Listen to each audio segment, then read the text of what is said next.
Now in his phase, I'll leave this picture up.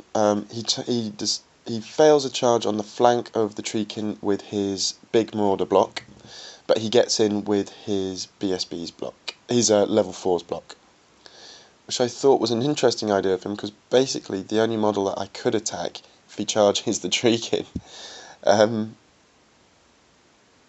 is, because essentially he's in my front, it's a bit of a clip, and the only models I can attack are his level 2 mage with 6 Treekin attack. So an interesting choice, but as we'll see, not the worst one.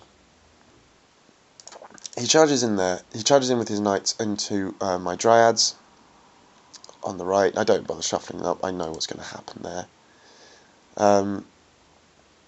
He moves he gets his BSB out of dodge. I think he's moved it behind that Treeman War Shrine combat, so his BSB is no longer there. And this is what the thing looks like at the end of his phase. Again, skipping out some stuff. Shooting phase, his War Shrine again fails to do anything of any noteworthy. His Cincian level 4 has whatever thing he can do, which allows him to steal all my spells, or use all my spells. So he gets a Dwellers off on my big unit with my mage in, and I reckon, oh, that's fine, I'll only use 10 of them, something like that. You know, half the unit, they'll still have enough firepower. Let it through. Vroom. That's how many are left. A bit annoyed about that, to be honest with you. Hey ho. In the combat phase, again, I failed to do anything with any of my attacks onto his War Shrine. I do not manage to kill his level 2. He somehow manages to get a couple of wounds off on my Treekin. The Treekin break from the combat.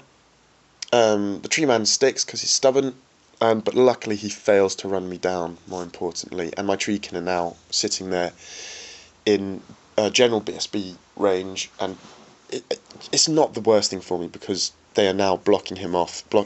If they rally, when they rally, they're, you know, he has to deal with them, and he can't go after my Glade Guard units, which are all the points in the world. And also on the left there, he's down to 1 knight, but I'm down to 4 wounds, down to 2 wounds with that Treeman. So yeah, so my turn. I rally the Treekin. I'm basically just backing some units away here, trying to get into position to get a couple more shots onto that unit of Marauders in my centre, but I'm not able to basically get enough shots to bear. My level 4 is bailed out of that severely depleted unit and moved into the BSB's one, and I push what's left of the large Flaming Banner unit up, so that's out of line of sight of the Marauders. It's a long charge, long way for him to go with his big block of Marauders. I rally the fleeing. I've rallied, of course, on a 10 rerollable because of the musician, that other unit, the one that I had named Sacrificial Redirect to number 2. My Dryads have shifted back in their woods a little bit to make it harder for his knights to get them. No point giving him easy charges. And as you can see on the far right, his knights made very short work of that other unit of Dryads. So in his phase, he shuffles his big block of Marauders back a bit. Basically, I think he wants to get into the flank of my Dryads. In his magic phase, again, so he steals my spells again. He tries to cast Throne of Vines. He gets it off, and I reckon, right, I'd rather keep my dice in order to try and dispel a Dwellers or whatever else nasty thing is going to try and get, because by now I've burnt my Dispel Scroll. And of course he IFs the Dwellers on my Gen 1 BSB's unit. Doesn't fail his Dwellers, his Throne of Vines save. Very frustrating when that kind of things happen. Law of Life is bent. Whoever uses it is an absolute twat. Oh, wait, strike that. Anyway, and in the combat phase, he only nicks 1 wound off my Treekin. I polish off his level 2, and the rest of the Treekin attacks absolutely go to town on his Marauders. I don't bother attacking his level 4. He's, Cincian Sorcerer. going to have a 3-up ward of some description, not even trying. I'll just try and get him with the unit, really. I'm not even going to mention what's going on with the War Shrine and the Tree Man.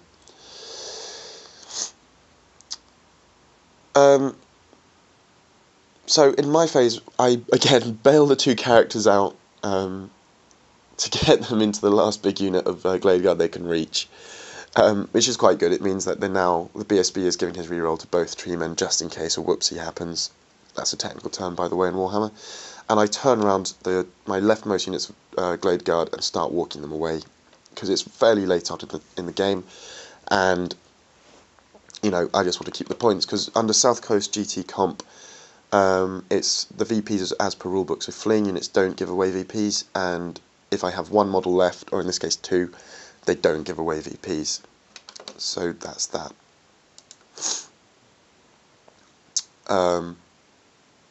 That's a closer look there. I don't really know why. And as you can see on the top left, my Treeman has ground out his last knight and is now ready to attack the chariot.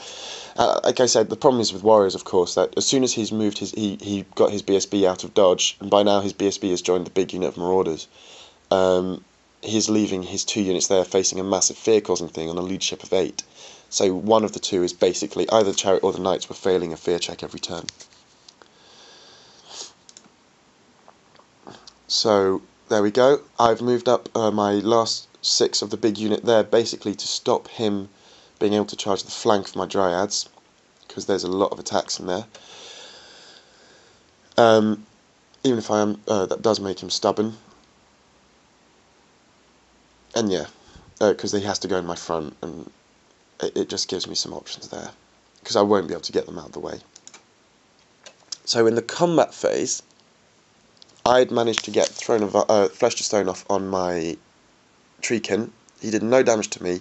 They went absolutely to town on him. I didn't get the level 4, but I failed to catch him, which is a mixed blessing. Now I'm going to spend some time on this photo, because I think the next one skips ahead a little bit. Or maybe not. So anyway, so let's skip to here. Now this is an overview of the right hand side of the battlefield. Now, the way things stand, I know his knights are going to come down, come into those dryads. They lost one to the other sacrificial unit of dryads. He was a bit unlucky on his 2-up saves. Now, I was in 2 minds about whether to charge his last characters or not. But the thing was, he only needed a 4, I think, to bounce his unit of marauders, and my Treekin would go into that unit of marauders. And I didn't think that in the turns we had left, I wasn't even confident that the Treekin would be able to win that combat. I wouldn't get his level 4 anyway, and I would basically be giving him his Treekin. Whereas if I don't, in his turn he has to declare charges before he rallies, and his level 4 and that last remaining marauder are blocking off his big unit from getting into either my Treekin or my Glade Guard. So I figured, you know, I think I've got enough points here from the Knights, the big unit, the Festus, the level 2 to get me a win. And I'll possibly get that chariot. So I figured I'll let him have those characters. There's no point, you know, taking an unnecessary risk. I ran the numbers, just wasn't worth it. So there we go. So here we are. He rallies them in his turn, and yeah, he rallies them and I think blasts off a Treekin. Puts the Chaos Warriors into the Dryads. Doesn't lose any to the difficult terrain. He kind of fluffs his attacks, which is the problem with Warriors, the lack of rerolls. It's stupid that it's got to the point in 8th where if you don't have rerolls of any kind, it's bad. You know, rerolls used to be a luxury. And yeah, I managed to nick a knight off him in combat again, or from before, but I hold on my stubborn in the woods. So in my phase, as you can see, I'm backing away with all my Glade Guard. They're not going to get any shooting off him. So the last 2 from before are on the board edge. You can't see them. Everything's moving back. I've turned my Glade Guard unit away now, so that's nice. Because I reckon the way things have shuffled up, even if he does, he can't really charge his Marauders into my Dryads, the way things stand. And if he does, he's in the front, he won't have enough attacks to get rid of them. They've chipped away another knight. I reckon they can hold. You know, I only need them to hold a couple more combat phases. And the Tree Man's got rid of the Chariot. So in his phase, he charges the characters at the unit of Glade Guard. I flee with them, because like I said, under the comp, it doesn't really matter if they're fleeing. He does, so that actually frees up his, again, it's the kind of thing that I miss out, because I'm a bit stupid sometimes. But again, I won't get fooled again after the tournament. Tries to charge his Marauders into the Dryads, and he actually fails it. He needs a 4. So those Marauders have been exceptionally poor in their charging. And I whittle down with the Dryads. I've whittled him down to one last Chaos Knight, but that doesn't matter. So yeah, I mean, this is a view of the left flank at this point in the game, with his dead pile there. And that's how the game ends. So, I was pretty pleased with this. It wasn't the filthiest of chaos lists, but we tote it up, and it ends up as... Sorry, I get 1,062 VPs off him, and he only gets, because of the way things are, he only got 120 points off me, that one unit of Sacrificial Dryads, which I felt kind of bad about. But if I'm honest, I felt I played this game really well. You know, I don't say this often, but of all the games of Warhammer I've played with my Wood Elves, I think this is the one where I actually, apart from forgetting that his characters would charge me and letting his Marauders trying to get into my tree Dryads, which I reckon I could have held on anyway. But, you know, I think I played it well, stuck to my plan, and a couple of things went my way, but overall, keeping the Knights away from the Dryads, anchoring around my Dryads at the flank, I think it worked, and it paid off. So I end up with a 16-4 win going into turn 6 of the South Coast GT, which I was fairly happy about. So stay tuned for Game 6, which, be warned, will be incredibly short. Thank you.